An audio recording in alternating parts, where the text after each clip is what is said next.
Good morning student. Reaction mechanism की second class में आप सब लोगों का स्वागत है। देखिए स्टूडेंट्स, अपन ने रिएक्शन मैकेनिज्म की फर्स्ट क्लास में अपन ने ये देखा था रिएक्शन क्या होता है। ठीक है, जो रिएक्टेंट है, टू टाइप के रिएक्टेंट होते हैं, सबस्ट्रेट या रिएजेंट। ठीक, फिर अपन ने टाइप ऑफ रिएजेंट पढ़े थे जिसमें अपन ने इलेक्ट्रोफाइल एंड न्यूक्लियोफाइल उसका आइडेंटिफिकेशन किया था, कौन से इलेक्ट्रोफाइल होंगे कौन से न्यूक्लियोफाइल होंगे। फिर अपन ने देखा था कि classification of electrophile and classification of nucleophile, ये बात अपन ने कंप्लीट कर ली थी। अब देखिए स्टूडेंट, आज की क्लास में अपन कुछ इस तरह के जो स्पीसीज या कंपाउंड्स का स्टडी करेंगे, ठीक है, या फिर करने जा रहे हैं कि जिसमें कुछ स्पीसीज होंगे जो क्या होंगे, इलेक्ट्रोफाइल होंगे and as well as nucleophile होंगे। मतलब ऐसे स्पीसीज जो इलेक्ट्रोफाइल एंड न्यूक्लियोफाइल दोनों की तरह बिहेव करेंगे। देखो स्टूडेंट, अपन ने बात की थी बीआर, ये बीआर ओके है। देखो इनका लोन पेयर है, ये लोन पेयर है, दोनों पे है लोन पेयर। देखो दोनों पे लोन पेयर है। अच्छा, इसको अपन ने इलेक्ट्रोफाइल में काउंट किया है,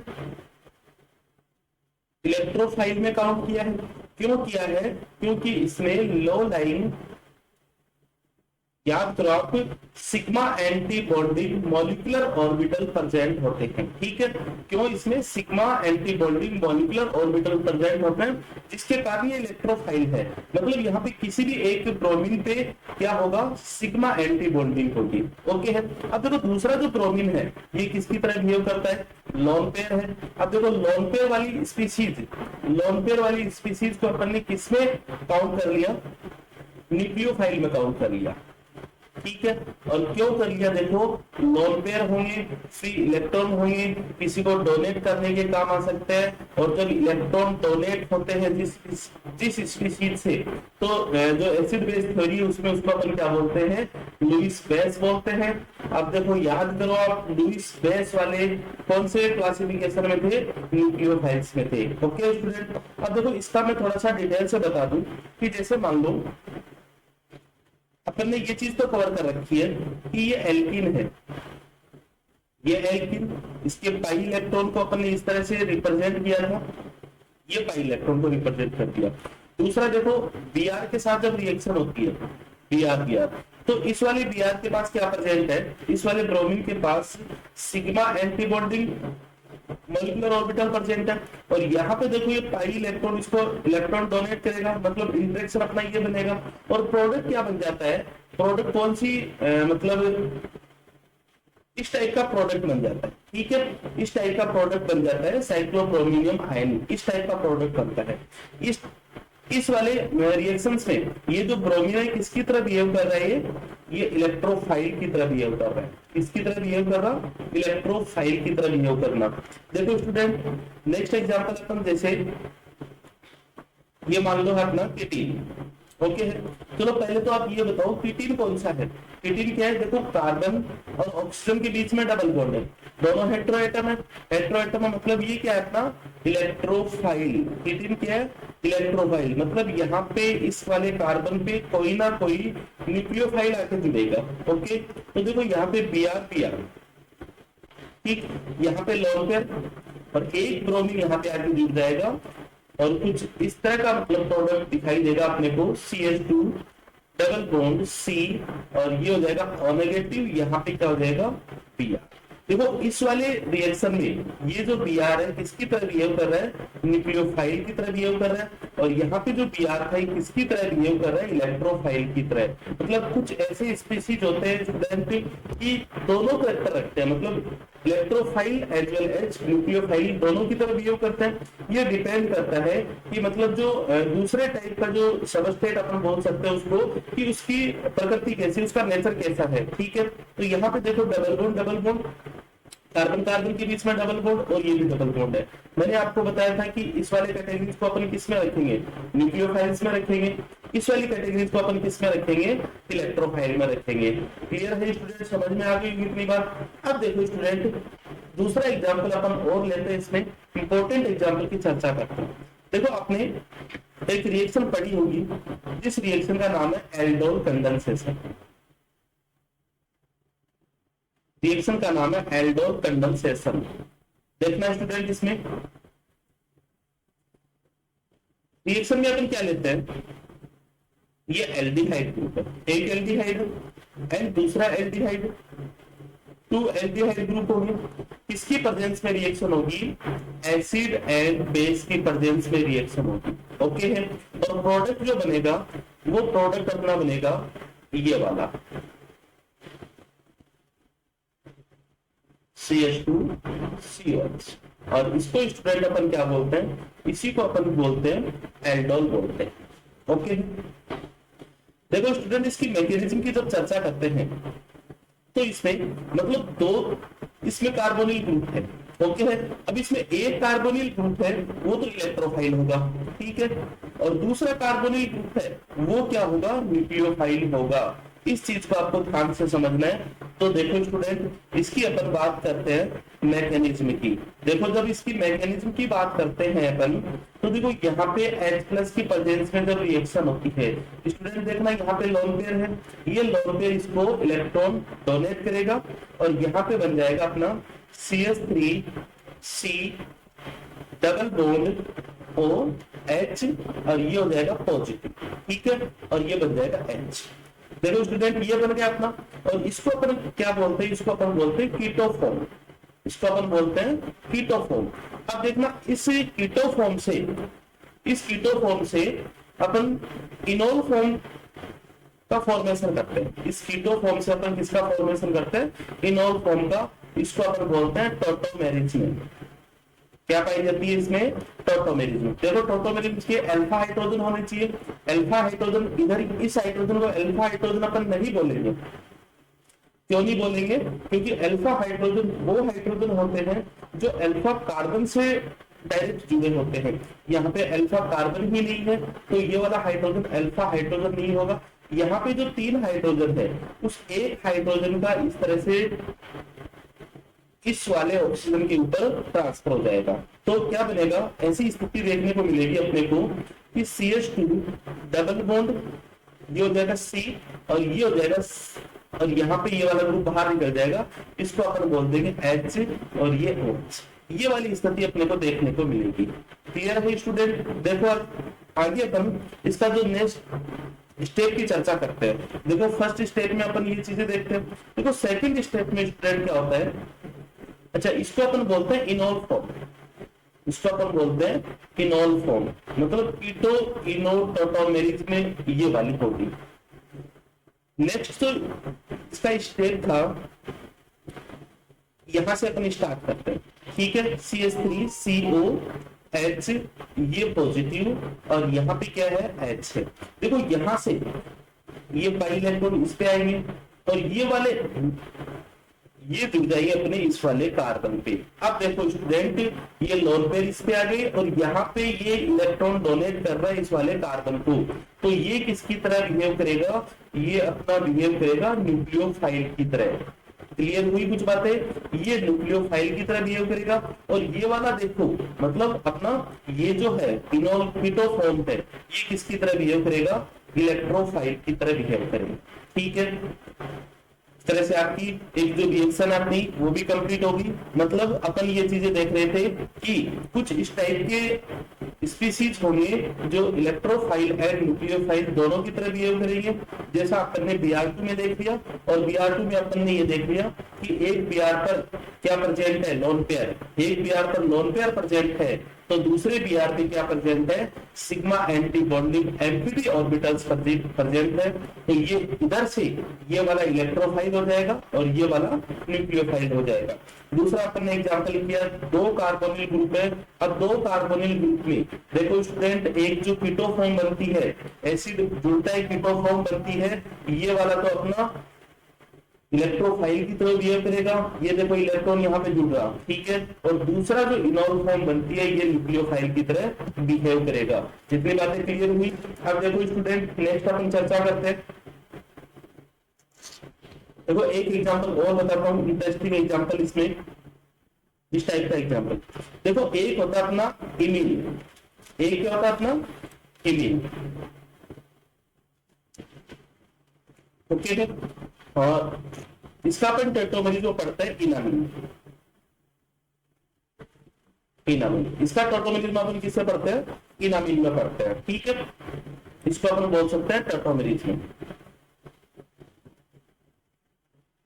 टॉटोमेरिज्म देखो स्टूडेंट, मैं यहाँ पे इमीन बना रहा हूं, देखो इसका टॉटोमेरिज्म करवाते हैं तो CH2 मतलब एक जो हाइड्रोजन है, एक जो हाइड्रोजन है ये यहाँ पे इस वाले ऑक्सीजन पे ट्रांसफर हो जाती है, तो डबल बॉन्ड C ये OH हो जाएगा और ये हो जाएगा अपना H।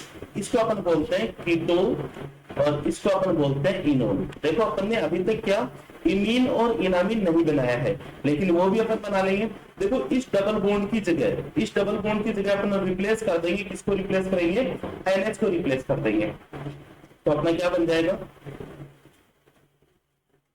CH2H C double bond O C double bond NH और ये यहाँ पे हो जाएगा H। इसको अपन बोल देंगे यहाँ पे इमीन है, ओके। अब देखो स्टूडेंट इसका टॉटोमेरिज्म करवाते हैं, तो ये हाइड्रोजन ट्रांसफर हो जाता है अल्फा हाइड्रोजन और यहाँ पे आ जाएगा इस वाले पे, तो क्या बन जाएगा इससे? CH2 डबल बॉन्ड C और यहाँ पे सिंगल बॉन्ड ये हो जाएगा NH2 और ये हो जाएगा H। अब देखो स्टूडेंट इसको अपन क्या बोल देंगे? इसको अपन बोल देंगे इनामिन। स्टूडेंट ये अपना होगा क्या? इनामिन। अब देखो स्टूडेंट जो मैं बात आपको बताने जा रहा हूँ, देखो यहाँ पे एक चीज देखते हैं, इस वाले नाइट्रोजन पे क्या है? लोन पेयर है। इस वाले नाइट्रोजन पे क्या है? लोन पेयर प्रेजेंट है, तो ये किसकी तरह बिहेव करेगा? ये किसकी तरह बिहेव करेगा? मतलब यहाँ पे आके या फिर इलेक्ट्रॉन डोनेट करेगा, ये इलेक्ट्रॉन डोनेट करेगा। तो अपने लिए ये वाला जो इनामिन है ये किसकी तरह बिहेव करेगा? न्यूक्लियोफाइल की तरह बिहेव करेगा। और यहाँ पे देखो स्टूडेंट, यहाँ पे क्या है? न्यूक्लियोफाइल, कोई भी न्यूक्लियोफाइल होगा इस वाले कार्बन आके जुड़ेगा, तो ये वाला जो कार्बन है या फिर ये वाली जो स्पीशीज है ये इलेक्ट्रोफाइल की तरह बिहेव करेगी। क्लियर हुई दोनों बातें? देखो इमीन किसकी तरह बिहेव करेगा? इलेक्ट्रोफाइल की तरह बिहेव करेगा। और इनामिन है वो किसकी तरह बिहेव करेगा? वो किसकी तरह बिहेव करेगा? अपना न्यूक्लियोफाइल की तरह बिहेव करेगा। सिंपली आप देखो, अगर आप ये नहीं बना पाते हो, ठीक है, तो देखो इनामिन में क्या वर्ड आता है? एन का मतलब न्यूक्लियोफाइल की तरह। इमीन में एन नहीं आता है तो ये हो जाएगा इलेक्ट्रोफाइल। देखो स्टूडेंट अपन आगे चर्चा करते हैं इसकी। देखो यहाँ पे जो अपन ने किया है कीटो फॉर्म, देखो कीटो, और दूसरा क्या है? Enol form. इनोल में एन आता है तो न्यूक्लियोफाइल की तरह बिहेव कर रहा, यहाँ पे एन नहीं है तो ये इलेक्ट्रोफाइल की तरह बिहेव कर रहा। ठीक है स्टूडेंट, होगी इतनी बात? ओके, अब देखना, अभी अपन अपनी स्टडी को आगे बढ़ाते हैं। देखो स्टूडेंट्स, अपन ने ये देखा कि टू टाइप्स के स्पीशीज होंगी जो न्यूक्लियोफाइल एंड इलेक्ट्रोफाइल दोनों की तरह बिहेव करेगी। अब अपन बात करते हैं एम्बीडेंट न्यूक्लियोफाइल। एम्बीडेंट न्यूक्लियोफाइल, एम्बीडेंट न्यूक्लियोफाइल की बात करते हैं। देखो स्टूडेंट, एक ऐसी स्पीशीज होगी और उस स्पीशीज में क्या होगा? More than one donor atom की बात कर सकते हैं अपन, ठीक है। More than one donor atom, या फिर टू, इसमें क्या इस तरह के एटम होंगे जो न्यूक्लियोफिलिसिटी देंगे, ओके है। More than one two type atom होंगे, लेकिन इसमें वन टाइम में वन एटम क्या होगा? वन एटम डोनर एटम होगा, मतलब दोनों एक्टिव नहीं होंगे, वन एटम डोनर एटम होगा। और ये डिपेंड करता है कि किस तरह की जो नेचर है सबस्ट्रेट की, उस पर डिपेंड करता है, ठीक है। सुनना वापिस स्टूडेंट ध्यान से इस बात को कि कुछ इस टाइप के अपने को न्यूक्लियोफाइल मिलेंगे जिसमें एक से ज्यादा डोनर एटम प्रेजेंट हो। एग्जांपल करेंगे अपन अच्छे से, लेकिन एक टाइम में एक डोनर एटम ही एक्टिव रहता है, ये डिपेंड करता है। मतलब एक टाइम में एक तरह का कोई भी एटम होगा, एक्साइडेड कोई भी एटम है, वही किस पे, वही इलेक्ट्रॉन डोनेट करेगा, मतलब वही सबस्ट्रेट पे जाके जुड़ता है। और ये डिपेंड करती है सबस्ट्रेट की नेचर पे, और इसको अपन बोलते हैं रेडियो सिलेक्टिविटी, ठीक है। ये अपन स्टीरियो केमिस्ट्री में इसकी अपन चर्चा करेंगे अच्छे से। तो देखो स्टूडेंट, इस तरह के कौन कौन से एग्जाम्पल हो सकते हैं। जैसे मान लो एक एग्जाम्पल मैं यहाँ पे लूं, ये लिया आपने फिनॉक्साइड आयन, ओके है। देखो फिनॉक्साइड आयन है, न्यूक्लियोफाइल है, न्यूक्लियोफाइल रीजेंट है। तो यहाँ पे देखो इस तरह से इसकी रेजोनेटिव स्ट्रक्चर आपने पढ़ी होगी। तो जो नेगेटिव चार्ज है वो इस वाले कार्बन एटम पे आ जाता है, इस वाले कार्बन एटम पे आ जाता है, और ये हो जाता है ऑक्सीजन। वापिस नेगेटिव चार्ज घूमता रहता है, मतलब नेगेटिव चार्ज ऑक्सीजन पे भी है और नेगेटिव चार्ज कार्बन पे भी है, मतलब नेगेटिव चार्ज अपना ओ नेगेटिव भी है और कार्बन नेगेटिव भी है। तो यही बात बोलिए मैंने आपको, more than one donor atom होंगे, मतलब मोर देन वन न्यूक्लियोफाइल होंगे, और उनमें से वन टाइप में, मतलब रिएक्शन की जब बात करेंगे वन टाइम में ओनली, जैसे या तो ये डोनर एटम होगा या फिर ये डोनर एटम होगा, दोनों डोनर एटम नहीं हो सकते। तो इस टाइप की जो न्यूक्लियोफाइल है उसको अपन बोलेंगे एम्बिडेंट न्यूक्लियोफाइल। देखो स्टूडेंट, इसकी अपन बात करते हैं साइनाइड की, ओके। तो देखो साइनाइड में देखो जो कार्बन नाइट्रोजन पे लोन पे प्रेजेंट है, ओके है, नाइट्रोजन पे क्या प्रेजेंट है, लोन पे प्रेजेंट है, साइनाइड नेगेटिव है, तो दोनों की तरह बिहेव करेगा। ये किसकी तरह बिहेव करेगा, एक डोनर एटम कार्बन है, एक डोनर एटम क्या है, नाइट्रोजन है। कुछ इस तरह का केस अपन देख लें, जैसे मान लो ये वाला केस है, ठीक है। इसकी जब अपन रेजोनेटिव स्ट्रक्चर बनाते हैं, ये रेजोनेटिव स्ट्रक्चर बनेगी, तो इससे अपने को मिलेगा CH2 डबल बॉन्ड C, यहाँ पे O नेगेटिव। तो इसमें कार्बन पे नेगेटिव और ऑक्सीजन पे नेगेटिव है, कार्बन पे नेगेटिव हो गया एंड ऑक्सीजन पे नेगेटिव हो गया। टू डोनर एटम होंगे, मतलब टू टाइप के न्यूक्लियोफाइल्स एटम प्रेजेंट होंगे, उनको अपन बोलते हैं एम्बिडेंट न्यूक्लियोफाइल्स बोलते हैं। ठीक है स्टूडेंट, यहाँ तक क्लियर हुई बात। अब देखो अपन रिएक्शन मैकेनिज्म का जो आगे का पोर्शन है स्टार्ट करते हैं, बहुत ही इंपॉर्टेंट पोर्शन है, ठीक है। Reaction mechanism, reaction mechanism. देखो स्टूडेंट्स, अपन इसको डिफाइन करते हैं कि रिएक्शन मैकेनिज्म एक्चुअली होता क्या है। रिएक्शन मैकेनिज्म देखो स्टूडेंट, कोई भी रिएक्शन होती है, रिएक्टेंट होते हैं, ये किसमें कन्वर्ट होते हैं, किसमें कन्वर्ट होते हैं, ये प्रोडक्ट में कन्वर्ट होते हैं। अच्छा, इसके बीच में या तो ट्रांजिशन स्टेट हो सकती है, या फिर क्या बन सकते हैं, इंटरमीडिएट बन सकते हैं, या फिर क्या बन सकते हैं, इंटरमीडिएट बन सकते हैं। ठीक है, मतलब रिएक्शन मैकेनिज्म, इसको अपन रिएक्शन बोलते हैं, reactant are convert into the product. But reaction, reactant और प्रोडक्ट के बीच में क्या क्या पॉसिबिलिटी हो सकती है, एक तो ट्रांजिशन स्टेट हो सकता है, एंड स्टूडेंट दूसरा क्या हो सकता है, इंटरमीडिएट हो सकता है, दूसरा क्या हो सकता है, इंटरमीडिएट हो सकता है। अब देखो स्टूडेंट, यहाँ पे अपन इसको डिफाइन करेंगे कुछ इस तरह से। देखो कि एक तरह से ट्रांजिशन स्टेट बनी, ठीक है, रिएक्टेंट इनमें कुछ बॉन्ड क्लीवेज हुए, मतलब कुछ बॉन्ड क्लीवेज होंगे, कुछ नए बॉन्ड फॉर्मेशन होंगे, ट्रांजिशन स्टेट बनेगी, या फिर इंटरमीडिएट्स बनेंगे, कार्बोकैटायन बन गया, कार्बोएनाइन बन गया, ठीक है। फिर उसके बाद में जाके क्या होता है, प्रोडक्ट की फॉर्मेशन होती है, मतलब हॉल टाइप की जो चेंजेस है, ठीक है। या फिर एक तरह से रिएक्शन मैकेनिज्म में एक अपन डिटेल्ड पढ़ते हैं, ठीक है, मतलब ए डिटेल्ड एंड डिस्क्रिप्शन, ठीक है, डिटेल्ड एंड मतलब complete study of the reaction, ठीक है। इसको अपन क्या बोल सकते हैं, रिएक्शन मैकेनिज्म बोल सकते हैं। अच्छा, एक चीज आप और ध्यान रखना यहाँ पे कि रिएक्शन मैकेनिज्म में ना केवल स्ट्रक्चर चेंज होना ही है, मतलब रिएक्टेंट से क्या बन गया, प्रोडक्ट बन गया, बल्कि ये डील्स करता है, क्या डील्स करता है, energy changes, energy changes in all step, ठीक है, या फिर ऑल स्टेप्स जिसकी अपन बात कर सकते हैं, या फिर ऑल चेंजेस, मतलब जितने भी चेंजेस होंगे रिएक्टेंट से प्रोडक्ट होने में, उस अपन कंप्लीट स्टडी को अपन क्या बोलेंगे, रिएक्शन मैकेनिज्म बोलेंगे, ठीक है। और रिएक्शन मैकेनिज्म न कि स्ट्रक्चर चेंजमेंट होना है, बल्कि ये डील्स करता है जो भी चेंजमेंट होंगे उनमें एनर्जी में क्या चेंज होगा, मतलब उसकी एंथैल्पी में क्या क्या चेंज होंगे, उनको अपन बोलेंगे रिएक्शन मैकेनिज्म। ओके स्टूडेंट, यहाँ तक बात क्लियर हुई। हालांकि आपको डेफिनेशन पार्ट इतना कोई नहीं पूछता, लेकिन ध्यान होना चाहिए आपको, ठीक है। अब देखो, जब रिएक्शन मैकेनिज्म ये अपन ने चर्चा कर ली।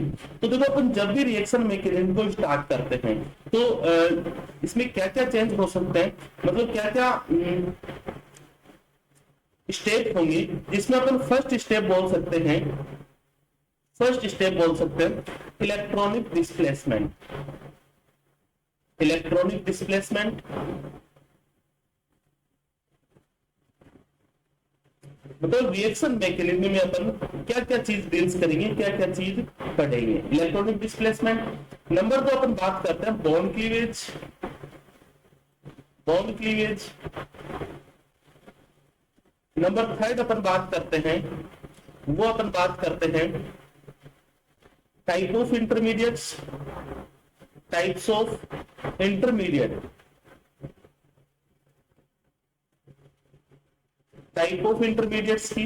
और नंबर 4 पे अपन बात करते हैं टाइप ऑफ रिएक्शंस की, टाइप्स ऑफ रिएक्शन। देखो स्टूडेंट, इन 4 जो अपन ने क्लासिफिकेशन किया है, electronic displacement, bond cleavage, type of intermediate, type of reaction, इन चारों में क्या है, रिएक्शन मैकेनिज्म अपनी कंप्लीट हो जाएगी। ठीक है। देखो स्टूडेंट, जो क्लासेज है अपन जैसे 1-2 क्लासेज के बाद में लंबी क्लासेज रहेंगी अपने, ठीक है, लंबा अपना सिलेबस रहेगा। ठीक है। तो अपन एक चीज मैं आपको थोड़ी सी क्लियर कर दूं कि जो अपना बेच है एबीसी क्लासेज, जो ऑनलाइन बेच है, ठीक है। देखो स्टूडेंट, अपन इस पेज में एक सुविधा ये अपन करने जा रहे हैं कि अपने को देखो, हालांकि लंबा सिलेबस है, अपन ये चीज को पता है, ठीक है, लेकिन फिर भी अपन इसकी जो वैलिडिटी अपन 1 साल तक रखेंगे। ठीक है, 1 ईयर तक रखेंगे। मतलब आपका जो टारगेट होगा वो कौन सा टारगेट होगा, वो जून 2024 वाला टारगेट होगा। देखो जून 2024 वाले टारगेट तक है, ठीक है, अपन कंप्लीट सिलेबस कर पाएंगे, प्लस इसके साथ अपन रिवीजन कर पाएंगे, क्योंकि अपना जो सिलेबस कंप्लीट होगा वो अपना सिलेबस कंप्लीट हो जाएगा अपना मार्च तक। ठीक है, मार्च तक सिलेबस कंप्लीट हो जाएगा, मतलब फेब मार्च अपन इसको लेके जा रहे हैं। और अपन क्यों लेके जा रहे हैं, इसके पीछे एक रीजन ये है। देखो अपन अगर कोशिश करें कि अपन दिसंबर 2023 को इसको कंप्लीट करने की, हालांकि कंप्लीट हो जाएगा, लेकिन अपने को 4 से 5 घंटे की क्लासेज अपने को रखनी पड़ेगी। ठीक है, देखो 4 से 5 घंटे की क्लासेज में पहली बात यह थी कि अपन कुछ क्लासेज को अपन नेट के सिलेबस से फिर क्वेश्चन से टच देना चाहिए। ठीक है, तो वो अपना पॉसिबल नहीं हो पाता है। मतलब या तो अपडेट की समस्या आती है, क्वेश्चन अपडेट की समस्या आती है, और या फिर जैसे अपडेट भी हो जाए तो आप भी स्टूडेंट इस चीज को कवर नहीं कर पाओगे। फिर तो ओनली ये बात रह गया कि अपन ने ऐप ज्वाइन कर लिया, फीस जमा करा दी, उसके बाद में अपन ने केवल मैटर इकट्ठा कर दिया। ठीक है, अपने को कहाँ तक जाना है, अपने को जून वाला जो नेट है वो अपने को क्वालिफाई में जाना है। ठीक है, और क्वालिफाई में जाने के लिए स्टूडेंट अपन क्या करेंगे, इसको 1 घंटे से लेके 1.5 घंटे तक या फिर मैक्सिमम 2 घंटे तक कोई स्थिति ऐसी बन जाती है कि अपना जो टॉपिक है वो क्या है कि एकदम कंप्लीट बच रहा है, कंप्लीट नहीं हुआ है, तो अपन 2 घंटे की क्लासेस तक वो आप आराम से कवर कर सकते हैं। ठीक है, वो आप आराम से कवर कर सकते हैं, उनके क्वेश्चंस कर सकते हैं, उनका आप अपडेशन में डाल सकते हैं, उनका आप रिवीजन भी कर सकते हैं। वरना तो अगर 5 घंटे की क्लासेज, ठीक है, 5 घंटे की क्लासेज अपन 10 दिन तक पढ़ लेंगे, कोई दिक्कत नहीं है, लेकिन 11वें दिन जो फर्स्ट क्लास थी उस क्लास का अपने को, फर्स्ट सेकंड थर्ड क्लास का अपने को रिवीजन इम्पॉसिबल हो जाता है। तो स्टूडेंट यही बात है जो काम की बात है। देखो तो यहाँ पे अपने को क्या करना, स्टडी कुछ इस तरह से करनी, ठीक है, कि अपने को फर्स्ट से लेके लास्ट क्लास तक अपना अपडेशन रहना चाहिए, अपने दिमाग में रहना चाहिए। ठीक है स्टूडेंट, देखो तो ये 4 स्टेप अपन ने क्यों लिखे हैं। देखो रिएक्टेंट्स होंगे, देखो रिएक्टेंट सबस्ट्रेट हो सकता है और रीजेंट हो सकते हैं। जब सबस्ट्रेट रीजेंट होंगे, जब सबस्ट्रेट रीजेंट अपन मिक्स करेंगे, इनको डालेंगे या फिर ये दोनों पास पास आएंगे, तो क्या होगा, उनमें सबसे पहला जो काम होगा वो क्या होगा, इलेक्ट्रॉनिक डिस्प्लेसमेंट होगा। ओके, उसके बाद में क्या होगा, इनमें कुछ बॉन्ड क्लीवेज होंगे। ठीक है, उसके बाद में क्या होगा, बॉन्ड क्लीवेज होंगे तो इंटरमीडिएट्स बनेंगे। फिर अपन बात कर लेंगे टाइप ऑफ रिएक्शंस की। ठीक है, तो अपन स्टेप बाय स्टेप अपन कंप्लीट स्टडी करने जा रहे हैं अपनी स्टूडेंट देखिए फर्स्ट जो अपना है वो अपन लेते हैं इलेक्ट्रॉनिक डिस्प्लेसमेंट, ठीक है, इलेक्ट्रॉनिक डिस्प्लेसमेंट।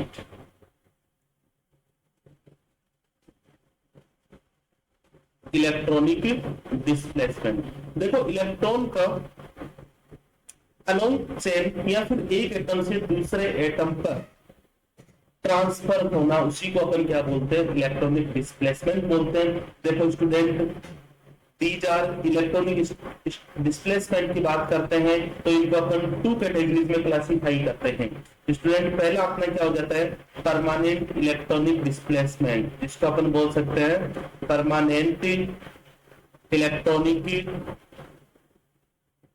डिस्प्लेसमेंट, ठीक है, परमानेंट इलेक्ट्रॉनिक डिस्प्लेसमेंट। और सेकंड अपना क्या हो जाएगा, temporary, temporary electronic displacement, temporary electronic displacement. Student देखना इसका मतलब क्या है कि जब इलेक्ट्रॉन, ठीक है, एक एटम से या फिर अलोंग कार्बन चेन क्या होते हैं, ट्रांसफर होते हैं, तो उनको अपन टू कैटेगरीज में क्लासिफाई करते हैं, परमानेंट इलेक्ट्रॉनिक डिस्प्लेसमेंट एंड जो अपना सेकंड होगा वो होगा टेम्परेरी इलेक्ट्रॉनिक डिस्प्लेसमेंट। देखो स्टूडेंट अपन एक कॉमन सी चर्चा करते हैं, जैसे कोई भी सबस्ट्रेट है, कोई भी सबस्ट्रेट है और उसके पास क्या आ गया, रिजेंट आ गया, ठीक है, तो उस सबस्ट्रेट में इलेक्ट्रॉनिक डिस्प्लेसमेंट होगा या नहीं होगा, ठीक है, या फिर कुछ ऐसे सबस्ट्रेट है जिनके पास रिजेंट ही नहीं आ रहा है, फिर भी उसमें इलेक्ट्रॉनिक डिस्प्लेसमेंट होगा या नहीं होगा। तो देखो स्टूडेंट परमानेंट इलेक्ट्रॉनिक, देखो कोई भी चीज परमानेंट होती है, आपको एक कॉमन बात करूं, कोई भी चीज परमानेंट होती है तो उसके लिए सहारे की जरूरत होती है, मतलब कोई भी सहारा, सहारे की जरूरत उसके लिए नहीं होती है। सहारे की मतलब यहाँ पे रीजेंट से मैं बात कर रहा हूँ, मतलब इसके लिए रीजेंट की जरूरत नहीं होती है। लेकिन जो कोई भी चीज टेम्परेरी होती है उसके लिए क्या होती है, बीम की जरूरत होती है, मतलब सहारे की जरूरत होती है, और सहारा यहाँ पे क्या अपना रीजेंट है, ठीक है, इसमें रीजेंट की नीड होगी। मैं ये बोल सकता हूं कि this type of displacement also takes place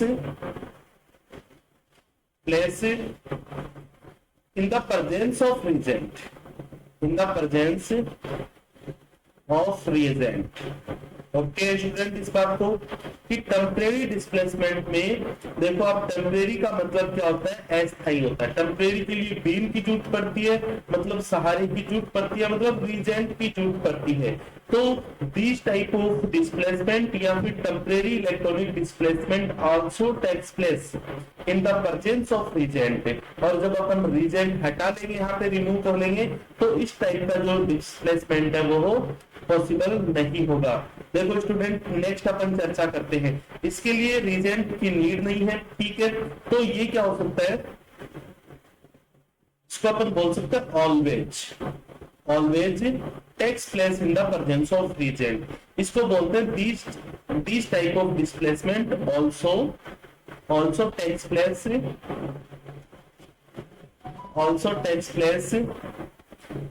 absence of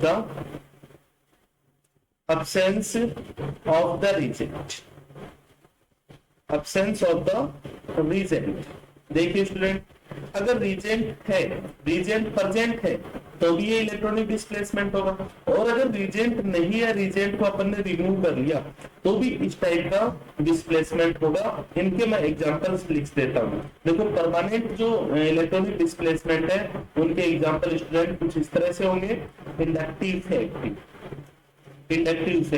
अब देखो कुछ कुछ आपको कहानी समझ में आ रही होगी कि इंडक्टिव इफेक्ट आज तक यही था कि इंडक्टिव इफेक्ट कुछ होता है, लेकिन इंडक्टिव इफेक्ट एक्चुअली क्या है, इलेक्ट्रॉनिक डिस्प्लेसमेंट, ठीक है। इलेक्ट्रॉनिक डिस्प्लेसमेंट भी कौन सा है, permanent electronic displacement means inductive effect is the permanent electronic displacement and also takes place absence of the reagent, मतलब ये रीजेंट की एब्सेंस में भी हो सकता है इंडक्टिव इफेक्ट। दूसरा अपन बात करते हैं hyper conjugation and upon third बात करते हैं इसमें रेजोनेंस। थर्ड अपन बात करते हैं रेजोनेंस। ओके स्टूडेंट, ये तीन जो अपने इफेक्ट होंगे ये होंगे परमानेंट इलेक्ट्रॉनिक डिस्प्लेसमेंट वाले। अपन बात करते हैं टेम्परेरी की। देखो टेम्परेरी में अपना क्या हो जाएगा, इलेक्ट्रोमेरिक इफेक्ट। कौन सा हो जाएगा, इलेक्ट्रोमेरिक इफेक्ट। टेम्परेरी में अपना कौन सा हो जाएगा, इलेक्ट्रोमेरिक इफेक्ट होगा। ओके स्टूडेंट, यहाँ तक क्लियर हुई बातें कि अपन बात कर रहे थे कि इलेक्ट्रॉनिक डिस्प्लेसमेंट। इलेक्ट्रॉनिक डिस्प्लेसमेंट देखो बेटा कौन सा होता है कि जब सबस्ट्रेट एंड रिएजेंट की अपन रिएक्शन करवाते हैं तो सबस्ट्रेट में क्या होता है, इलेक्ट्रॉनिक डिस्प्लेसमेंट मतलब इलेक्ट्रॉन एक एटम से दूसरे एटम पे ट्रांसफर होता है। मतलब होगा किस तरह से वो अपन बात की बात करेंगे, ठीक है। ट्रांसफर होता है, अलोंग चेन ट्रांसफर होता है, एक एटम से दूसरे एटम पे ट्रांसफर होता है, उसको अपन बोलते हैं इलेक्ट्रॉनिक डिस्प्लेसमेंट। यहाँ पे अपन चर्चा कर रहे हैं कि जो इलेक्ट्रॉनिक डिस्प्लेसमेंट है ये 2 टाइप के इलेक्ट्रॉनिक डिस्प्लेसमेंट देखने को मिलते हैं, जिसमें फर्स्ट अपना परमानेंट होगा एंड सेकंड होगा वो टेम्परेरी होगा, ठीक है। जो टेम्परेरी डिस्प्लेसमेंट होगा वो क्या होगा, रीजेंट की प्रेजेंस में होगा, always takes place presence of the reagent. But जो परमानेंट होगा वो परमानेंट रीजेंट हो तो भी क्या होगा, हो जाएगा और इलेक्ट्रॉनिक डिस्प्लेसमेंट, और अगर नहीं है तो भी इलेक्ट्रॉनिक डिस्प्लेसमेंट हो जाएगा। ओके है, इसके एग्जांपल मैंने लिख दिए, inductive effect, resonance, hyper conjugation permanent है, और इलेक्ट्रोमेरिक इफेक्ट है वो क्या है, टेम्परेरी इफेक्ट है। ओके स्टूडेंट, अब देखो अपन चर्चा करते हैं सबसे पहले इंडक्टिव इफेक्ट। इसकी चर्चा करते हैं, इंडक्टिव इफेक्ट। अब देखो स्टूडेंट, हर एक पॉइंट अपने आप में इंपॉर्टेंट पॉइंट होते जा रहा है। इंडक्टिव इफेक्ट की चर्चा से अपन स्टार्ट करते हैं। देखो अपन मान लो एक एग्जांपल लेते हैं, ये कोई कार्बन चेन है। स्टूडेंट देखना, ये कोई कार्बन चेन है, इस कार्बन चेन से कोई ऐसा एटम जोड़ दिया, ये जेड एटम है। इस जेड एटम मतलब different electron negative atom, different electron negative atom, इसको मैं लिख सकता हूँ। देखो डिफरेंट होगा तो इस जेड एटम की इलेक्ट्रॉन नेगेटिविटी या तो कार्बन से ज्यादा होगी या फिर कार्बन से क्या होगी, कम होगी। ओके है, तो फर्स्ट अपन केस इस तरह से कुछ देखते हैं कि इलेक्ट्रॉन नेगेटिविटी जेड एटम की क्या है, कार्बन एटम से ज्यादा है। फर्स्ट केस अपन ये देखते हैं कि जेड एटम की इलेक्ट्रॉन नेगेटिविटी, ये देखो कोई भी एटम भी हो सकता है या फिर ग्रुप ऑफ एटम भी हो सकता है, मतलब कोई भी कार्बन चेन है, उस कार्बन चेन से कोई ऐसा एटम जुड़ जाए या फिर ग्रुप ऑफ एटम जुड़ जाए जिसकी इलेक्ट्रॉन नेगेटिविटी कार्बन से डिफरेंट हो, कार्बन से या तो कम हो या फिर कार्बन से ज्यादा हो। समझते जाना इस बात को आप। देखो जेड एटम अपन ने पहला ले लिया जिसकी इलेक्ट्रॉन नेगेटिविटी क्या है, कार्बन से ज्यादा है। अब ज्यादा होगी तो देखो स्टूडेंट है, और इलेक्ट्रॉन नेगेटिविटी का मतलब क्या होता है, tendency to attack of electron, मतलब इलेक्ट्रॉन को अटैक करने की जो टेंडेंसी होगी उसी को अपन इलेक्ट्रॉन नेगेटिविटी बोलेंगे। ठीक है, तो देखो स्टूडेंट यहाँ पे ये जो इलेक्ट्रॉन है, इस सिग्मा बॉन्ड के इलेक्ट्रॉन, कौन से बॉन्ड के इलेक्ट्रॉन, देखो कार्बन एंड जेड के इलेक्ट्रॉन किधर शिफ्ट होंगे, किधर इनका डिस्प्लेसमेंट होगा, जेड की तरफ होगा। क्यों होगा, क्योंकि जेड की इलेक्ट्रॉन नेगेटिविटी क्या है, कार्बन से ज्यादा है। ठीक है, अब देखो इस साइड पे इलेक्ट्रॉन का डिस्प्लेसमेंट होगा तो इस पे कौन सा चार्ज होगा, इस पे चार्ज होगा पार्शियली नेगेटिव, और इस वाले कार्बन एटम पे कौन सा चार्ज होगा, पार्शियली पॉजिटिव चार्ज। ओके, अब देखो स्टूडेंट, अगर इस वाले कार्बन पे पॉजिटिव चार्ज आ गया, पार्शियली पॉजिटिव चार्ज आ गया, मतलब एक कार्बन तो अपना ये है और दूसरा कार्बन अपना ये है, इस वाले कार्बन पे पॉजिटिव चार्ज आ गया, पार्शियली पॉजिटिव चार्ज, और ये बॉन्ड है, तो इन दोनों में किसकी इलेक्ट्रॉन नेगेटिविटी ज्यादा होगी, किसकी इलेक्ट्रॉन नेगेटिविटी ज्यादा होगी। अब देखो सीधी सी बात है, इलेक्ट्रॉन की कमी होगी, यहाँ पे ये इलेक्ट्रॉन डेफिशिएंट हो गया तो इसकी टेंडेंसी क्या रहेगी, इलेक्ट्रॉन गेन करने की रहेगी, और ये वाला न्यूट्रल है। ठीक है, तो पॉजिटिव चार्ज स्पीशीज है, उसकी electron negativity always more than neutral species, neutral same species की बात कर रहे हैं अपन। ठीक है, जैसे मान लो कोई भी एटम है, जैसे नाइट्रोजन है, एक नाइट्रोजन प्लस है, तो किसकी इलेक्ट्रॉन नेगेटिविटी ज्यादा होगी, नाइट्रोजन प्लस की इलेक्ट्रॉन नेगेटिविटी ज्यादा होगी। अब यहाँ पे इलेक्ट्रॉन नेगेटिविटी ज्यादा है भी इस वाले कार्बन की, वो किसकी वजह से रही है, इस जेड एटम की वजह से रही है, तो यहाँ पे ये वाले इलेक्ट्रॉन भी शिफ्ट होंगे इस पे, ठीक है, इस पे कौन सा चार्ज आएगा, पार्शियली पॉजिटिव आ जाएगा, लेकिन इस पे पार्शियली पॉजिटिव का जो अमाउंट होगा वो कम होगा, ठीक है। इसी तरह से इस पे भी पार्शियली पॉजिटिव चार्ज आएगा, वो थोड़ा और छोटा लिख देता हूं मैं, इस पे भी पार्शियली पॉजिटिव चार्ज आएगा, वो थोड़ा और छोटा लिख देता हूँ। मतलब यहाँ पे जितने चार्ज है, सपोज करो यहाँ पे जितने चार्ज है, यहाँ पे कम होंगे, यहाँ पे 3 लिखिए, यहाँ पे 2 होंगे और यहाँ पे ओनली 1 पॉजिटिव चार्ज है। क्या हुआ इस वजह से, देखो सिग्मा इलेक्ट्रॉन का डिस्प्लेसमेंट हुआ, कौन से इलेक्ट्रॉन का, सिग्मा इलेक्ट्रॉन का डिस्प्लेसमेंट हुआ, और किसकी वजह से हुआ, किसकी वजह से हुआ, जब कोई कार्बन चेन से कोई एटम या फिर ग्रुप ऑफ एटम जोड़ दिया जाए जिसकी इलेक्ट्रॉन नेगेटिविटी कार्बन से डिफरेंट हो, या तो ज्यादा हो या फिर कम हो, तो होता क्या है, ये होता है अपना कि सिग्मा इलेक्ट्रॉन्स का डिस्प्लेसमेंट होता है एक एटम से दूसरे एटम की ओर, ठीक है। तो जिस एटम की ओर होता है उस पर नेगेटिव चार्ज, और जिस एटम से होता है उस पर पॉजिटिव चार्ज है। अब देखो एक चीज मैं यहाँ पे और क्लियर करती हूँ, जैसे मान लो इस वाले कार्बन पे पार्शियली पॉजिटिव चार्ज है और इस वाले कार्बन पे, देखो यहाँ पे कोई भी सोर्स लग रहा है, इसको अपन सोर्स बोल सकते हैं, इसको क्या बोल सकते हैं, सोर्स।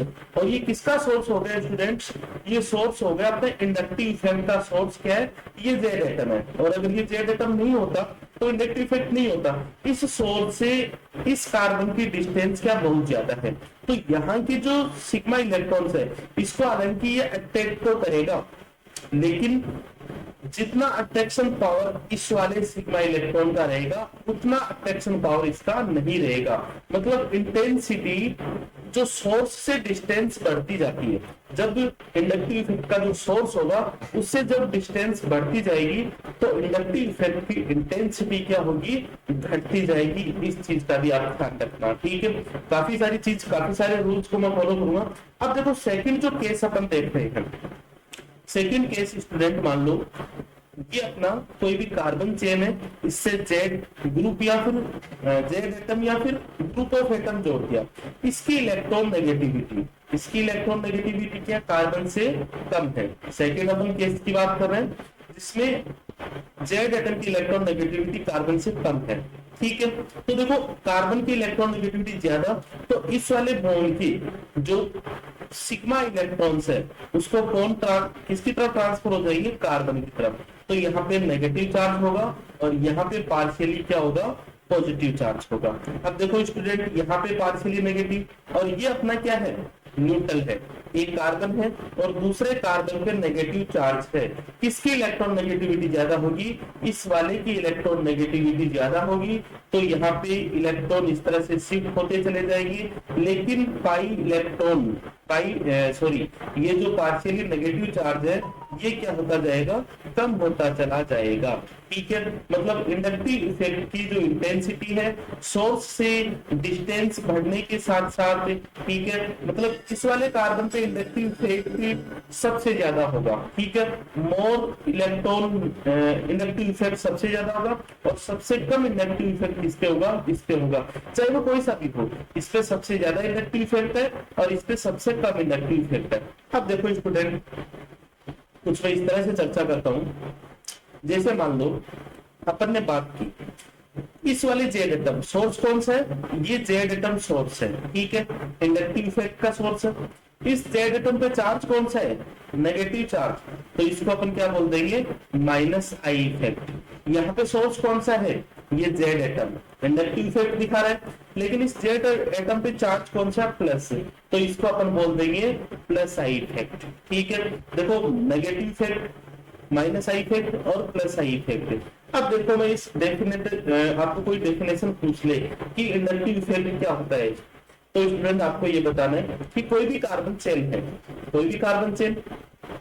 इस कार्बन चेन से कोई भी जेड एटम, कोई भी एटम हो या फिर ग्रुप ऑफ एटम हो जिसकी इलेक्ट्रॉन नेगेटिविटी कार्बन से डिफरेंट हो, ठीक है, which electron negativity is different, ठीक है, देन सिग्मा बॉन्ड के जो इलेक्ट्रॉन है, सिग्मा बॉन्ड के जो इलेक्ट्रॉन है इनका डिस्प्लेसमेंट होगा, अब देखो डिस्प्लेसमेंट होगा अलोंग द कार्बन चेन बोल सकते हैं, या फिर one atom to another atom electron का डिस्प्लेसमेंट होगा।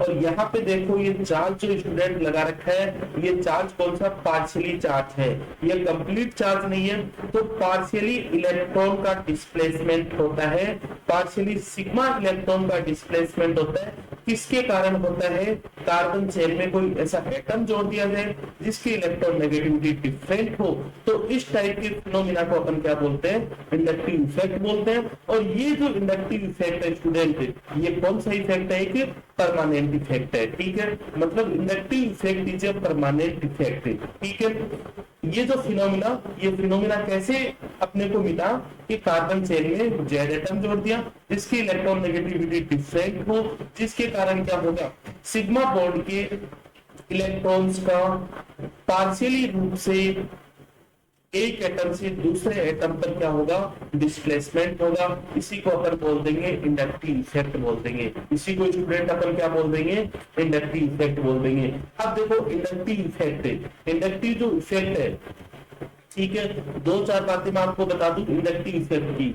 देखो पहली अपन बात करते हैं, कार्बन से जो हाइड्रोजन जुड़ रहा है, या फिर कोई भी एटम और नाइट्रोजन से हाइड्रोजन जुड़ रहा है, कार्बन से दूसरा एटम हाइड्रोजन जुड़ रहा है, कार्बन और हाइड्रोजन की इलेक्ट्रॉन नेगेटिविटी में भी डिफरेंस है। मतलब ये भी अपना डेल्टा EN है, इसमें कुछ ना कुछ है, मतलब इज नॉट जीरो है, फिर भी अपने को कार्बन और हाइड्रोजन के बीच में इंडक्टिव इफेक्ट है वो नहीं देखना।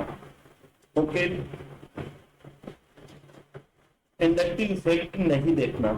देखो हाइड्रोजन है, किसी भी एटम की अपन वैलेंसी कंप्लीट करते हैं, तो किस एटम से कंप्लीट करते हैं, हाइड्रोजन से एटम से अपन वैलेंसी कंप्लीट करते हैं। ओके, तो फर्स्ट अपना ध्यान रखना, कार्बन एंड हाइड्रोजन के बीच में कभी भी अपने को इंडक्टिव इफेक्ट नहीं लगाना, ठीक है स्टूडेंट। दूसरी बात देखो इसकी इंटेंसिटी, क्या बात करते हैं अपन, इंडक्टिव इफेक्ट की इंटेंसिटी की बात जब अपन करते हैं तो इसकी इंटेंसिटी सोर्स ऑफ डिस्टेंस, ठीक है, सोर्स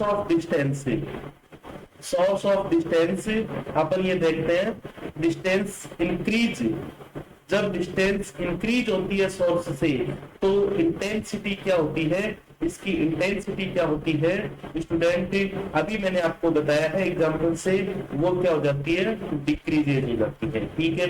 वापिस मैं आपको ऊपर लेके जाता हूँ। देखो स्टूडेंट कि यहाँ पे जो इलेक्ट्रॉन के डिस्प्लेसमेंट हो रहे थे वो यहाँ पे नहीं हो रहे, यहाँ पे जितने होंगे उससे कम होंगे, सबसे कम इलेक्ट्रॉन डिस्प्लेसमेंट इसमें होगा, मतलब इस पे पार्शियली पॉजिटिव सबसे ज्यादा, इस पे पार्शियली पॉजिटिव सबसे कम। इसी तरह से यहाँ की इलेक्ट्रॉन, इसका इंडक्टिव इफेक्ट ज्यादा होगा, इसका इंडक्टिव इफेक्ट कम होगा, ये सबसे कम होगा, ये सबसे कम होगा। बात अपन वो नहीं कर रहे हैं कि प्लस है या माइनस है, अपन तो दोनों की इंटेंसिटी चेक कर रहे हैं कि मतलब जो intensity of inductive effect will gradually decreases, ठीक है, with the source of distance increases, ठीक है। जैसे जैसे डिस्टेंस, सोर्स से डिस्टेंस बढ़ती जाएगी वैसे वैसे इंटेंसिटी क्या हो जाएगी, डिक्रीज होती जाएगी, ठीक है। अब देखो स्टूडेंट और बातें चर्चा करते हैं इंडक्टिव इफेक्ट के बारे में। तो इंडक्टिव इफेक्ट है, इंडक्टिव इफेक्ट है, इसका सोर्स क्या है, इंडक्टिव इफेक्ट का सोर्स क्या है, कोई भी डिफरेंट टाइप का एटम। अच्छा, इस डिफरेंट टाइप के एटम की अपन क्या चेक कर रहे हैं, अपन चेक कर रहे हैं इलेक्ट्रॉन नेगेटिविटी, ठीक है। अब देखो यहाँ पे अपन इलेक्ट्रॉन नेगेटिविटी अपन देख लेते हैं कि ये इलेक्ट्रॉन नेगेटिविटी किन किन बातों पे डिपेंड करती है, ये किन किन बातों पे डिपेंड करती है। तो फर्स्ट अपन देखते हैं इलेक्ट्रॉन नेगेटिविटी, फर्स्ट अपन देखते हैं कि चार्ज ऑफ स्पीसीज, ठीक है, ये किस पे डिपेंड करती है, charge of species. Okay student, मतलब किसी भी स्पीसीज या फिर किसी भी एटम पे कितना चार्ज होगा वो वेरिएशन करेगा, किसमें, इलेक्ट्रॉन नेगेटिविटी में वेरिएशन करेगा। तो फर्स्ट अपन देखते हैं चार्ज ऑफ स्पीसीज, सेकंड अपन देखते हैं percentage s character, percentage s character. देखो स्टूडेंट अपन इसका थोड़ा सा डिटेल से अपन देखें इसमें, ठीक है। देखो इलेक्ट्रोनेगेटिविटी फैक्टर, ठीक है, depends on two type of factor. First is charge of species and another is second is percentage s factor. ठीक है स्टूडेंट, अब देखो यहाँ पे मैंने एक एटम लिया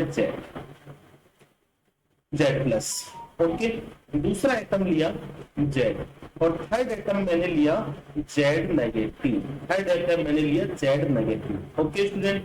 यहाँ पे देखो स्टूडेंट कि पॉजिटिव चार्ज है, मैंने आपको इसी क्लास में चर्चा की है कि positive charge species is more electron negative species than same neutral species. ठीक है, अपन दूसरी स्पीसीज की बात नहीं कर रहे।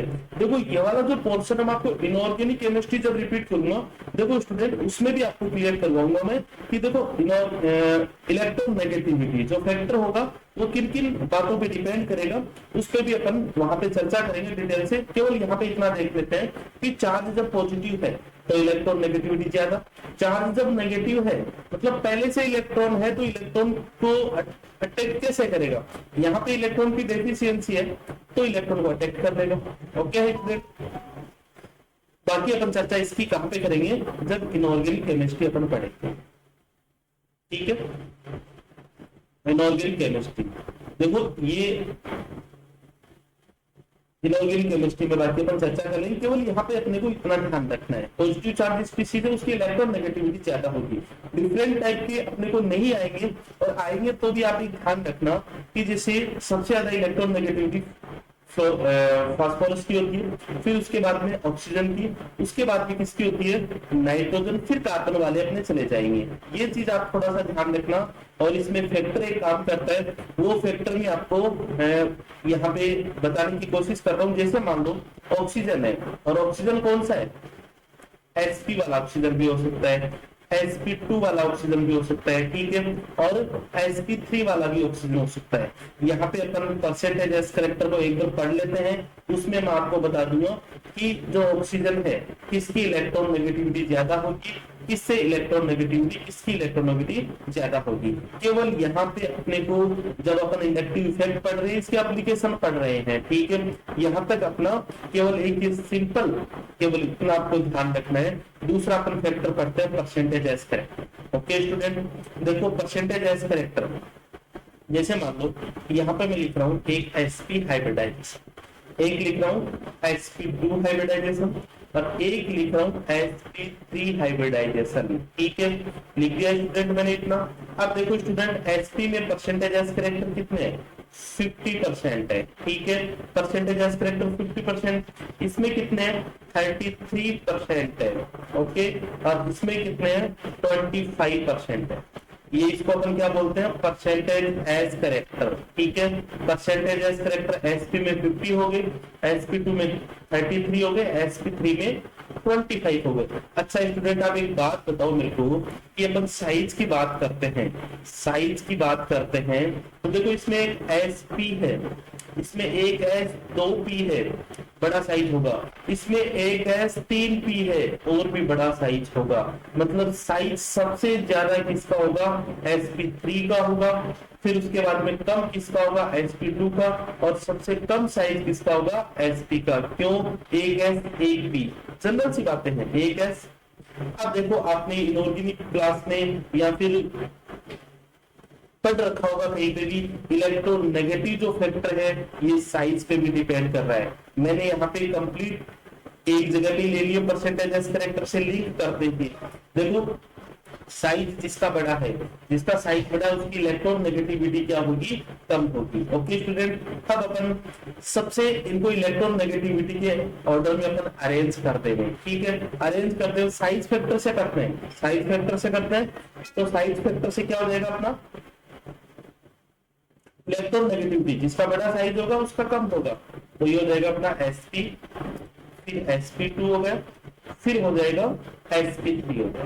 ठीक है स्टूडेंट, यहाँ तक फिर अपन परसेंटेज एज करेक्टर से देंगे। देखो परसेंटेज एज करेक्टर जब इंक्रीज होंगे, ठीक है, परसेंटेज एज करेक्टर इंक्रीज होंगे, ज्यादा होंगे, इलेक्ट्रॉन नेगेटिविटी क्या होगी, उसकी ज्यादा होगी, ठीक है। तो इधर से अपन इधर आ रहे हैं तो परसेंटेज एज करेक्टर अपने 25, 33, 50, तो इलेक्ट्रॉन नेगेटिविटी भी क्या होगी, इधर से इधर आने पर क्या हो रही है, इंक्रीज हो रही है।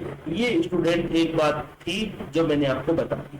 अब देखो स्टूडेंट, दूसरी बात अपन यहाँ पे चर्चा करते हैं। जैसे मान लो परसेंटेज एज करेक्टर भी एक एग्जांपल में लेते हैं, ठीक है। जैसे CH3 double bond CH2 double bond CH2, okay. एक लेता हूं मैं CH ट्रिपल बॉन्ड CH, और थर्ड लेता हूं CH3 CH, ठीक है स्टूडेंट। अच्छा, आप एक चीज समझ गए होंगे कि देखो यहाँ पे कौन सा हाइब्रिडाइजेशन है, इस वाले कार्बन पे sp2, और इस वाले कार्बन पे कौन सा हाइब्रिडाइजेशन है, sp3 हाइब्रिडाइजेशन है। तो आप इलेक्ट्रॉन नेगेटिविटी क्या होगी इसकी, सबसे ज्यादा ये हो जाएगी और सबसे कम इसकी हो जाएगी, ठीक है। इलेक्ट्रॉन नेगेटिविटी फैक्टर अपन बात करेंगे फिर -I फैक्टर को इससे लिंक करते हुए, ठीक है। तो देखो अपन ये चीज यहाँ पे अपन ने समझ ली। अब देखो इंडक्टिव इफेक्ट की एक बात और बताता हूँ आपको अच्छी सी। अब ये जरूरी नहीं है, देखो मान लो स्टूडेंट, इंडक्टिव इफेक्ट कंडीशन पे डिपेंड करेगा, ठीक है। जिस तरह की कंडीशन होगी, जैसे मान लो अपन यहाँ पे परसेंटेज एज करेक्टर के साथ अपन एक चीज और देख लेते हैं, ठीक है। पहले अपन एक चीज और देख लेते हैं, वो लेते हैं अपन रिंग साइज, रिंग साइज देख लेते हैं, ठीक है। रिंग साइज देख लेते हैं यहाँ पे। तो देखो इंडक्टिव इफेक्ट या फिर जो नेगेटिविटी है, इलेक्ट्रॉन नेगेटिविटी रिंग साइज पे भी डिपेंड करती है। जैसे मान लो यहाँ पे 3 मेंबर रिंग है, ओके, यहाँ पे 4 मेंबर रिंग है, और यहाँ पे 5 मेंबर रिंग है, ये 5 मेंबर रिंग है। तो रिंग साइज जिसकी ज्यादा होगी, ठीक है, रिंग साइज जिसकी ज्यादा होगी उसकी इलेक्ट्रॉन नेगेटिविटी कम होगी। तो इलेक्ट्रॉन नेगेटिविटी का ऑर्डर ये हो जाएगा, ठीक है।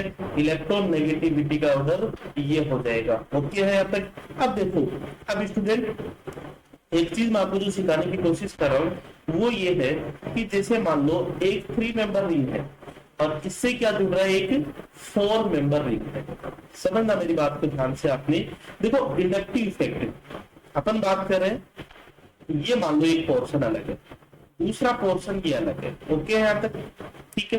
एक पोर्शन में 3 मेंबर रिंग है और एक पोर्शन में 4 मेंबर रिंग है, ठीक है। सबसे साइज छोटी कौन सी है, 3 मेंबर रिंग का इलेक्ट्रॉन नेगेटिविटी किसकी ज्यादा है, 3 वाले की इलेक्ट्रॉन नेगेटिविटी ज्यादा है, किससे, 4 से। तो 3 वाले क्या करेगा, इसमें इधर इलेक्ट्रॉन खींचेगा, ठीक है। मतलब इसका -I इफेक्ट है और इसका कौन सा इफेक्ट है, इसका +I इफेक्ट है, ओके यहाँ पे। अब देखो अगर यही 4 मेंबर रिंग, ये 4 मेंबर रिंग है, ये 4 मेंबर रिंग, ये किसी 5 मेंबर रिंग से या फिर 6 मेंबर रिंग से जुड़ जाता है, ठीक है। तो देखो इस वाले पोर्शन में 4 कार्बन एटम है, इस वाले पोर्शन में कितने हैं, 5 कार्बन एटम। इलेक्ट्रॉन नेगेटिविटी इसकी ज्यादा होगी तो यहाँ पे ये इधर खींचेगा, ठीक है। तो यहाँ पे ये नेगेटिव होगा और ये होगा +I होगा, मतलब ये नेगेटिव और ये +I। यहाँ पे देखो 4 मेंबर रिंग क्या है, +I, लेकिन यहाँ पे 4 मेंबर रिंग क्या है, -I, ठीक है। तो ये डिपेंड करता है स्ट्रक्चर पे, डिपेंड करता है मतलब किस तरह का अपने को रिंग साइज जुड़ी हुई है उस पर डिपेंड करता है। आप ये बात कभी भी मत मान लेना कि जैसे 4 मेंबर रिंग है ये हमेशा ही +I इंडक्टिव इफेक्ट अपना शो करेगा, ठीक है। ये आपको कभी भी नहीं मानना है, ठीक है स्टूडेंट। अब देखो स्टूडेंट, अपन एक चीज की चर्चा कर लेते हैं। जैसे मान लो मतलब ये अपने नेचर में रेस्पेक्टिव, मतलब inductive effect is respective in nature, ठीक है। नेचर पे डिपेंड करता है कि कब ये +I होगा कब -I होगा।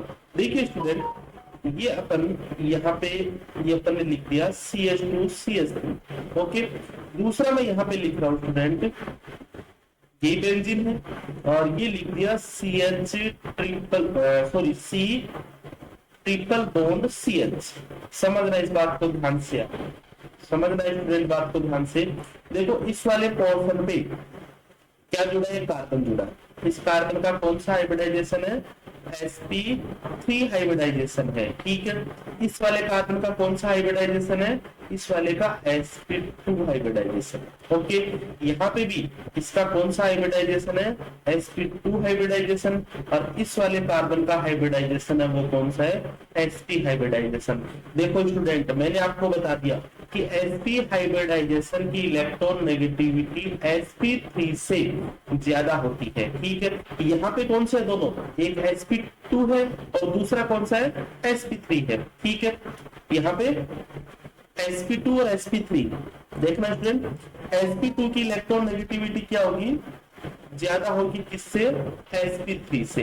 sp2 की इलेक्ट्रॉन नेगेटिविटी sp3 से ज्यादा होगी, तो यहाँ पे इलेक्ट्रॉन इस तरफ मूव करेंगे, तो ये कौन सा होगा, प्लस आई, ये कौन सा होगा, माइनस आई होगा, और ये कौन सा होगा, प्लस आई।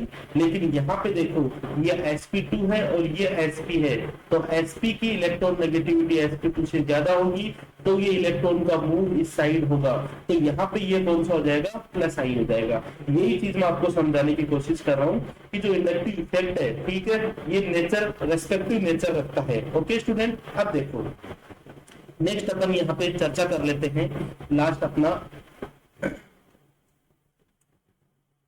ये लो स्टूडेंट। अब अपन बात करते हैं types of inductive effect, types of inductive effect. देखो स्टूडेंट, देखना इस चीज को, देखो अपन ने टू टाइप के इंडक्टिव इफेक्ट देखी है। एक अपन बात करें प्लस आई इफेक्ट की, और दूसरा अपन बात करें माइनस आई इफेक्ट। देखो स्टूडेंट, मैं आपको इसी क्लास में स्टार्टिंग में ले जा रहा हूं कि प्लस आई और माइनस आई इफेक्ट में, ठीक है। ये देखो स्टूडेंट, अपन ने यहाँ पे इंडक्टिव इफेक्ट की जब स्टार्ट किया था, देखो इसको अपन ने प्लस आई बोला, और इसको अपन ने क्या बोल दिया, इसको अपन ने क्या बोल दिया स्टूडेंट, माइनस आई, इसको अपन ने माइनस आई बोल दिया, ठीक है। ये किस नेचर पे बोल रहे अपन, प्लस आई क्या होगा, जब जेड की इलेक्ट्रॉन नेगेटिविटी कम होगी, मतलब जेड अपने को इलेक्ट्रॉन देगा, तो उसको प्लस आई, मतलब जेड क्या कर रहा है यहाँ पे, इलेक्ट्रॉन रिलीज कर रहा है। और माइनस आई किसको बोल रहे हैं अपन, माइनस आई अपन बोल रहे हैं माइनस आई, मतलब ये जेड इलेक्ट्रॉन अपने को क्या कर रहा है, विड्रॉ कर रहा है, ठीक है। तो यहाँ पे अपन ये लिख सकते हैं, यहाँ पे एक चीज लिख सकते हैं अपन कि प्लस आई और माइनस आई को, ठीक है, क्या क्या लिख सकते हैं अपन इंडक्टिव इफेक्ट में, प्लस आई को अपन लिखते हैं इलेक्ट्रॉन रिलीजिंग इफेक्ट, ठीक है।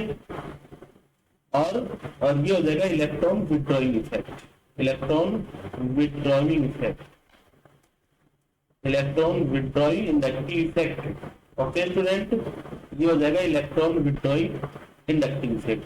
अब देखो स्टूडेंट, यहाँ पे रिप्रेजेंटेशन मैं आपको देने की यहाँ पे कोशिश करूँ, तो ये कोई जेड एटम है, ठीक है, ये क्या करेगा, इलेक्ट्रॉन देगा, मतलब कब देगा इलेक्ट्रॉन, ये जेड की इलेक्ट्रॉन नेगेटिविटी कार्बन से कम होगी तब। ये लो जी इसका रिप्रेजेंटेशन होगा, नेगेटिव का माइनस आई इफेक्ट का रिप्रेजेंट, ये हो जाएगा जेड एटम, और ये इलेक्ट्रॉन क्या करेगा, विड्रॉ करेगा, और ये कब करेगा, जब जेड की इलेक्ट्रॉन नेगेटिविटी कार्बन से क्या होगी, कम ज्यादा होगी, ठीक है, और कम होगी तो इलेक्ट्रॉन रिलीजिंग इफेक्ट होगा, ठीक है स्टूडेंट। अब देखो एक मैं चीज यहाँ पे लिख देता हूँ कि कुछ ग्रुप्स होते हैं जिनमें प्लस आई इफेक्ट देते हैं, कुछ ग्रुप होते हैं जो माइनस आई इफेक्ट देते हैं, ठीक है। देखो स्टूडेंट, यहाँ पे अपन बात करें प्लस आई इफेक्ट वाले जो ग्रुप्स है, ये हो जाएंगे CH2 नेगेटिव, NH नेगेटिव, उसके बाद में O नेगेटिव, फिर उसके बाद में COO नेगेटिव, फिर 3 डिग्री एल्काइल, फिर हो जाएगा 2 डिग्री एल्काइल, फिर हो जाएगा 1 डिग्री। उसके बाद में अपन लिख सकते हैं CH3 CH2, फिर उसके बाद में CT3, फिर CD3 और CH3, और लास्ट में अपन लिख सकते हैं T D एंड H। ये देखो स्टूडेंट अपने को सीक्वेंस में इसका जो प्लस आई इफेक्ट देने वाले जो ग्रुप है उनका अपने को ऑर्डर भी ध्यान में रखना है कि इनका जो डिक्रीजिंग ऑर्डर ये होता है। अब देखो स्टूडेंट अपन चर्चा कर लेते हैं माइनस आई इफेक्ट वालों की। ठीक है, माइनस आई इफेक्ट कौन कौन से होंगे? देखो अपन स्टार्ट करते हैं OR2 plus OR2 plus OR2 उसके बाद में NF3 OR2 NF3 NCl3 बोल सकता हूं, OR2 NF3 NCl3 NR3, उसके बाद में NH3,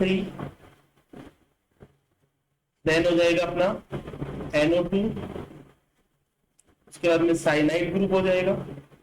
देन अपन चर्चा कर लेते हैं इसकी SO2R, उसके बाद में अपन लेंगे CHO ग्रुप, फिर लेंगे अपन कीटोन ग्रुप, फिर लेंगे अपन कार्बोक्सिलिक एसिड ग्रुप ले लेंगे, फिर फ्लोरीन हो जाएगा, क्लोरीन हो जाएगा, ब्रोमीन हो जाएगा और आयोडीन हो जाएगा। उसके बाद में अपन लेंगे OR ग्रुप लेंगे, फिर OH ग्रुप लेंगे, फिर अपन ले लेंगे C ट्रिपल बॉन्ड Cl, उसके बाद में C6H5 फेनिल ग्रुप हो जाएगा, उसके बाद में ये अपना हो जाएगा CH डबल बॉन्ड CH2। ठीक है, और लास्ट में हो जाएगा हाइड्रोजन। ये देखो अपना एक सीक्वेंस में ऑर्डर हो गया। सबसे पहले OR2 NF3 NCl3, ओके। उसके बाद में अपन देखेंगे यहाँ पे देखो स्टूडेंट NR3 NH3। ठीक है, एक तो अपने को ये समझना है NR3 की जो माइनस आई फैक्टर है वो NH3 से ज्यादा होता है। ओके, एक तो अपने को ये समझना है अच्छे से। ठीक है स्टूडेंट, फिर उसके बाद में NO2 आ जाएगा, फिर साइनाइड ग्रुप आ जाएगा SO2R CHO CO COOH group, फिर फ्लोरीन क्लोरीन ब्रोमीन आयोडीन हो जाएगा। फिर अपने को एक ये समझना है कि OR का जो नेगेटिव इफेक्ट है वो OH से ज्यादा होता है। ठीक है, ये भी क्यों होता है ये भी अपने को देखना है। देखो स्टूडेंट, ये मैंने आपको इसीलिए करवाया आज की क्लास में। देखो ये जो फैक्टर है ये फैक्टर अपने को याद होने चाहिए, एनी टाइम अपने को इनके फैक्टर याद होना चाहिए, इनका पावर अपने को याद होना चाहिए। ठीक है, प्लस आई का पावर जैसे CH2 NH O CO 3 degree 2 degree 1 degree, CH3 CH2 CT3। देखो यहाँ पे जो अपन बात करते हैं इनकी, देखो ट्राइटियम ड्यूटेरियम और हाइड्रोजन, ये क्या होते हैं इनके? ये होते हैं आइसोटोप। ठीक है, और जो आइसोटोप जितना ज्यादा वेट का होगा वो उतना ज्यादा इलेक्ट्रॉन रिलीज करेगा, ये आपको ध्यान रखना है। ठीक है, ट्राइटियम ड्यूटेरियम और हाइड्रोजन। इसी तरह से CD3 ट्राइटियम और CD3 CH3। अब आपका ये माइनस आई फैक्टर वाला है, इसमें OR2 NF3 NCl3। ठीक है, और उसके बाद में अपन ये कंप्लीट जो सीक्वेंस है ये आपको याद करना है स्टूडेंट। ठीक है, देखो इसके बगैर अपनी आगे की क्लासेज पॉसिबल नहीं हो पाएगी, क्योंकि ये अपना बार बार जब भी अपन इंडक्टिव इफेक्ट के एप्लीकेशंस पढ़ेंगे तो अपने को जो फैक्टर अफेक्टिंग है, ठीक है, प्लस आई माइनस आई, उनके विद ऑर्डर विद पावर अपने को याद रहने चाहिए। ठीक है, तो नेक्स्ट अपन जो क्लास में देखेंगे वो अपने को सबसे पहले आते ही अपने को ये देखना है कि ऐसा क्यों हुआ है। ठीक है, और ऐसा क्यों हुआ, हालांकि अपन ने ऑर्डर याद कर लिया। ठीक है, अपने क्वेश्चंस आ जाएंगे वो अपन ने सही कर दिया, लेकिन आपको एक बात बता दूं स्टूडेंट कि अगर आपसे यही पूछ लिया जाए, ठीक है, कि ये क्यों होता है, ठीक है, वाई, आपको इंटरव्यू में पूछ लिया कि वाई ऐसा क्यों हो गया, तो वो अपन कल की क्लास में चर्चा करेंगे। आज की क्लास केवल यहीं तक रखेंगे। ठीक है स्टूडेंट्स, ऐप का जो लिंक है वो मैं इसी जो वीडियो है इसके डिस्क्रिप्शन में डाल दूंगा, और रेगुलर क्लासेस के लिए आपको ऐप ज्वाइन करना होगा। ठीक है, थैंक यू, आज के लिए केवल इतना ही।